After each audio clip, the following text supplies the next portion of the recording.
அழிக்கக்கூடாது. நமக்கு உண்மையிலே குழந்தைக்கு ஒரு பயம் ஏற்பட்டு விட்டது. நம்முடைய ஊர் பூசாரி பாருங்க, நம்மளுடைய குருமார்களை பாருங்க, நம்ம தெய்வத்துக்கு நேரடியாக கேட்கறாங்க. நம்முடைய மதத்துல தான் நேரடியாக தெய்வத்துக்கு கொண்ட சக்தி நம்மளுக்கு தான் இருக்கு.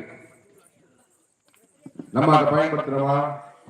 அந்த காலத்துல எல்லாம் இந்துக்கள் ஒற்றுமையாக வழிபாட்டு மரத்துகளோட கும்பிடுறாங்க அப்படின்னா தைப்பொங்கல் செய்து வைக்கிறாங்க.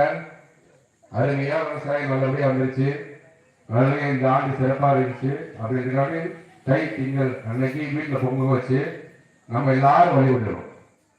அந்த விவசாயத்திற்கு உறுதுணையாக இருந்த விலங்குகளை மதித்து உயிரினங்களை மதிக்கின்ற இந்து தர்மம் தான் நம்ம மட்டும் செய்யறோம். அந்த மாடுகளுக்கும் நமக்கு ஒத்துழையா இருக்கின்ற உயிரினங்களுக்கும் நம்ம என்ன செய்யலாம், மாட்டு பொங்கல் கொண்டாடுறோம். இதே போன்று ஒவ்வொரு நிகழ்ச்சியும் அந்த காலத்தில் எதுக்கு பாரம்பரியம் வச்சிருக்காங்கன்னா, ஒற்றுமையாக வாழ வேண்டும், நோய் நொடி இல்லாமல் வாழ வேண்டும், குழந்தைகளுக்கு தைரியத்தோடு வாழ வேண்டும். இந்து தர்மம் சனாதனம் என்ன சொல்லுது? ஒற்றுமையாக வாழ வேண்டும், நேர்மையாக வாழ வேண்டும், சகிப்பு தன்மையோடு வாழ வேண்டும், விட்டு கொடுத்து வாழ வேண்டும், ஒருவர் மீது பொறாமைப்படக்கூடாது. இப்படின்ற ஒருத்தர் சனாதன தர்மம். நீங்க நம்ம அதை இருக்குமா?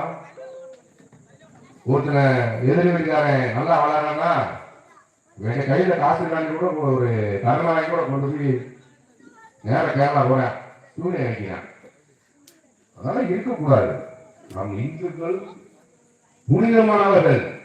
நம்ம காட்டி அவன் நல்லா வரானா வாழ்த்தணும், அவனை நல்லா படிக்கிறான் அவனை வாழ்த்தணும். அப்ப நமக்குள்ளே நல்ல பண்புகள் நம்ம உள்ளார என்ன செய்யும், வர ஆரம்பிக்கும். ஒருத்தர் பஸ் ஸ்டாண்ட் எடுத்துட்டான், அவனை வீட்டு புறமப்படக்கூடாது. அவன் அந்த பஸ் ஸ்டாண்ட் இருக்கிறதுக்கு என்ன அவனோட உழைப்பு இருந்துச்சு. 2 பேரும் ஒரே கிளாஸ் தான் இருக்கான், ஒரே ஆசிரியர் தான் பயிற்சி இருக்கிறாங்க. ஆனால் அவனும் ஒரு தாய் வீட்டில் பெற்றெடுத்தவன் தான். ஆனால் அவனே பஸ் ஸ்டாண்ட் எடுக்கிறான், இவன் ஒரு 10 ரேங்க் எடுக்கிறான் அப்படின்னா, தெய்வம் படைச்சு இந்த உலகத்துல நம்மளை எல்லாம் தாயின் வயிற்றுக்கு கொடுக்கும் போது ஒரே ஞானத்தோடு தான் கொடுத்திருக்காரு. இவன் என்னை அதிகமாக கும்பிட்டான், அதனால இவனுக்கு அதிக சக்தியோட கொண்டு கொடுக்குறேன், இவன் மதிக்கல அதனால இவனுக்கு குழந்தைய படிப்பெல்லாம் கொடுக்கணும்னா இந்த தெய்வமும் நினைக்காது. இந்து தெய்வங்களுக்கு மட்டும்தான் உயிர் உள்ளது. அதனால என்ன செய்யுமா, நம்மளுடைய எண்ணங்கள் எவ்வாறு இருக்கிறதோ, நாம் இறை சக்தி எப்படி இருந்தாலும் எல்லாருமே சாமி ஒரே கண்ணோட்டத்தில் தான் பார்த்தோம். அப்ப இந்த குழந்தை அவன் முருங்காய் கருதுறான், அப்ப அவன் எப்படி படிக்கிறான், அவன் என்ன கவனம் கொடுக்குறான்றத நம்ம பார்க்கணும். அவன் ஒழுங்குமானவனா இருப்பான், காலையில் எழுந்துருப்பான், தாய் தந்தை போய் வணங்கணும். ஒரு இடத்துக்கு சொல்ல போறோம், ஸ்கூல் போறோம், காலையில பெற்ற தாய் தந்தையை வணங்கிட்டு காலில் விழுந்து சாமி கும்பிட்டு அவனோட ஆசீர்வாதம். அப்ப அவனோட எண்ணங்கள் என்ன இருக்கும், நம்ம படிக்க போறோம், நம்மளுடைய நோக்கம் கல்வி அறிவு நமக்கு வேணும் அப்படிங்கிற நோக்கத்தோட போய் படிப்பான். அவனை பாருங்க நல்ல ஃபர்ஸ்ட் ரேங்க் இருப்பான், எல்லா திறமையும் இருக்கும். நம்ம பெற்றோர்கள் என்ன செய்யணும், குழந்தைகளுடைய திறமைகளை அவர்களுக்கு ஏதாவது ஒரு நாட்டம் இருக்கும், அவரை கூப்பிட்டு அமுக்க கூடாது.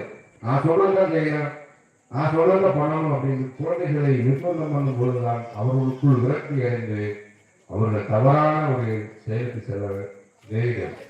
அதற்குத்தான் நாம் எல்லாரும் இந்து நம்மளுடைய தெய்வங்களை பற்றிய விஷயங்களை அவங்களுக்கு குறித்து சொல்வோம். இந்த சாமி காவக்கார சாமி, இது நம்மளை காக்கும் சாமி, இது நம்மளுக்கு செல்வம் தரக்கூடிய சாமி, இது நம்மளுக்கு கல்வி சரஸ்வதினா கல்வி தர சாமி அப்படின்னு சொல்லி கொடுக்குறப்ப அந்த குழந்தைகள் வளர்ப்பிலே அவர்கள் தெய்வ சக்தியோடு வளர்கிறார்கள். நாமும் ஒரு தொழில் செய்கிறார்கள், அவருக்கு சாமி நல்லா செய்து எதுவும் நினைக்கிற மாட்டேங்குது. இந்துக்களுக்கு கர்மம் வேலை செய்யும், ஒருத்தனோட கர்மா அப்படின்னு சொல்லுவாங்க. அந்த கர்மா என்பது நாம் செய்கின்ற செய்திகளுக்கு எதிர்வினை உண்டு, அதுதான் இந்து தர்மம். நம்ம யாருக்காவது நல்லது செய்யணும் என்றால் ஏதோ ஒரு வகையில் நிச்சயமாக நம்மளுடைய தெய்வங்கள்